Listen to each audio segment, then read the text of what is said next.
नमस्कार, मैं डॉक्टर ओजस्वी एस अग्रवाल आप सभी का स्वागत करती हूँ। आज के वीडियो में हम बात करेंगे किडनी स्टोन्स के बारे में, जिसे हम रीनल कैल्कुलाई या रीनल स्टोन्स भी बोलते हैं। तो चलिए जानते हैं। बेसिकली जो किडनी स्टोन्स होते हैं वो एक तरीके के हार्ड डिपॉजिट्स होते हैं जो कि मिनरल्स और सॉल्ट्स के होते हैं।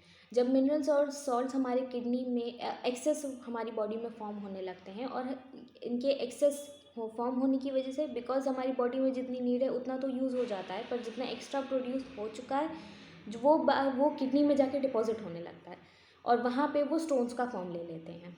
सो इनमें मतलब साइन और सिम्टम्स क्या क्या होते हैं किडनी स्टोन्स के। तो साइन और सिम्टम्स में आ जाएंगे सीवियर पेन, मतलब लोअर बैक में, हमारे बैक के लोअर बैक में सीवियर पेन होता है या साइड ऑफ द वेस्ट में पेन होता है। रेडिएटिंग पेन होता है। रेडिएटिंग पेन मतलब एक जगह से दूसरी जगह शिफ्ट करता है, कई बार फ्रंट से बैक ऐसे पेन आपको भूलेगा। और बहुत ज़्यादा कई बार ऐसा होता है इलेक्ट्रिसिटी टाइप का पेन होता है, मतलब एकदम से उठता है फिर भी एकदम से कम हो जाता है, ऐसा पेन भी हो सकता है।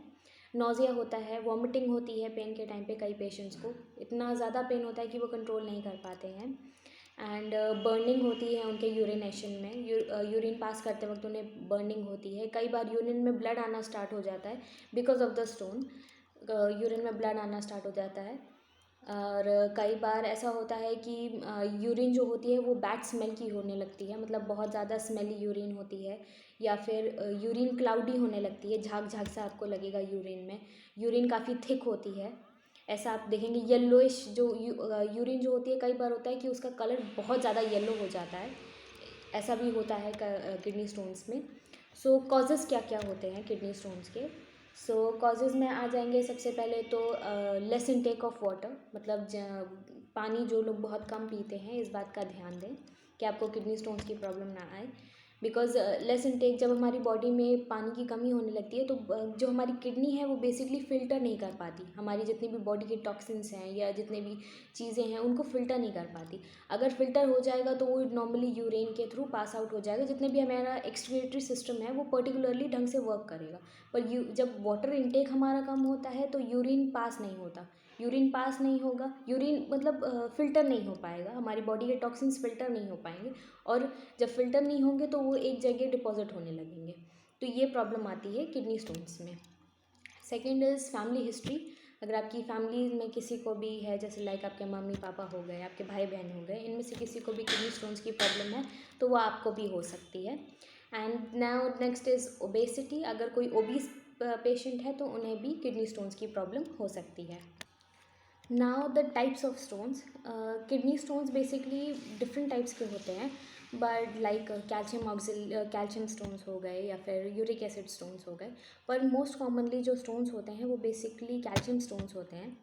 कैल्शियम स्टोन्स जब हमारी बॉडी में कैल्शियम ऑक्जेलेट ज़्यादा प्रोड्यूस होने लगता है तो वो जब हमारी जो नीड से ज़्यादा, अगर हमारी बॉडी के नीड से ज़्यादा प्रोड्यूस होने स्टार्ट हो जाते हैं तो वो किडनी में जाके डिपॉजिट होने स्टार्ट हो जाते हैं, तो इस वजह से वो कैल्शियम डिपॉजिट स्टोन्स हम उन्हें कहते हैं।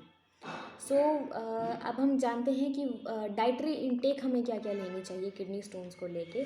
सो डाइट में हमें लेना है सबसे पहले तो सीरियल्स में क्या क्या लेना है हमें, तो आप ओट्स ले सकते हैं, ब्राउन राइस ले सकते हैं, क्विना ले सकते हैं, ब्राउन ब्रेड ले सकते हैं, ये सारी चीज़ें आप ले सकते हैं। पल्सेस में आप सारी पल्सेस मतलब दालें आप सारी ले सकते हैं, कोई पर्टिकुलर नहीं है कि आपको ये दाल नहीं खानी है या ऐसी कोई दाल है जो आपको नहीं खानी, या आप सारी दालें ले सकते हैं। अरहर की दाल थोड़ा कम लीजिएगा, वरना आप बाकी आप सारी दालें ले सकते हैं। सेकेंड देन इट्स फ्रूट्स में आप क्या क्या ले सकते हैं, आप एप्पल खा सकते हैं, वाटरमेलन खा सकते हैं, पेयर खा सकते हैं, बनाना हो गया, ग्रेप्स है, मेलन्स हो गया यानी कि खरबूजा जिसे हम बोलते हैं, ऑरेंज ले सकते हैं, कस्टर्ड एप्पल मतलब शरीफा हम ले सकते हैं, बिल्कुल आराम से आप खा सकते हैं इनको। इन फ्रूट्स को खाने में आपको कोई भी प्रॉब्लम नहीं है। सो नेक्स्ट इज़ वेजिटेबल्स में आप ले सकते हैं लाइक मशरूम्स ले सकते हैं, ब्रोकली ले सकते हैं, कॉलीफ्लावर ले सकते हैं, अनियंस ले सकते हैं, जो लौकी हो गई, नेनुआ हो गया, तरोई हो गई, ये सारी चीज़ें आप ले सकते हैं। पम्पकिन आप ले सकते हैं, कद्दू जिसे हम बोलते हैं या काशी फल जिसे बोलते हैं वो भी आप ले सकते हैं। और डेयरी प्रोडक्ट्स में आप दही ले सकते हैं, दही is very good for you. दही आप जितना ज़्यादा खा सकते हैं वो आप खाइए। एंड अगर आप नॉन वेजिटेरियन हैं तो नॉन वेजिटेरियन में पर्टिकुलरली अगर आप एग खाते हैं तो आपको योक नहीं खाना है, येलो पार्ट जो होता है एग का वो आपने नहीं खाना, सिर्फ एग वाइट लेना है। या फिर अगर आप फ़िश खाते हैं तो ट्यूना ले सकते हैं, सैल्मन ले सकते हैं, ये सारी चीज़ें आप ले सकते हैं। नाउ सीड्स में आप फ्लैक्स सीड्स ले सकते हैं, सीसेम सीड्स ले सकते हैं, या फिर फेन्यूग्रीक सीड्स ले सकते हैं, पम्पकिन सीड्स ले सकते हैं। ये आप सारी चीज़ें ले सकते हैं। इन सीड्स में आपके साथ कोई भी प्रॉब्लम नहीं आएगी। तो नेक्स्ट आपने क्या क्या अवॉइड करना है, अवॉइड क्या क्या करना है जो आपने नहीं खानी है, जो सारी चीज़ें। तो सब first of all carbonated drinks जितनी भी होती हैं वो सारी चीज़ें आपने नहीं लेनी है। कार्बोनेटेड ड्रिंक्स जितने भी सोडा वाटर्स हो गए वो सारे आपने नहीं लेनी है। कैफिनेटेड ड्रिंक्स हो गई, वो सारी चीज़ें नहीं लेनी है। पीनट हो गया, मतलब जिसे हम मूंगफली भी बोलते हैं, वो आपने नहीं लेनी है। कैश्यू, जिसे हम कैश्यू भी आपको नहीं लेनी है। रिफाइंड फ्लोर यानी कि मैदा नहीं लेना है। जितने भी बेकरी प्रोडक्ट्स हो गए वो सारी चीज़ें भी आपने नहीं लेनी है। वाइट राइस हो गया, स्पाइसी फूड हो गया, या फ्राइड फूड हो गया, ये सारी चीज़ें आपने नहीं लेनी है।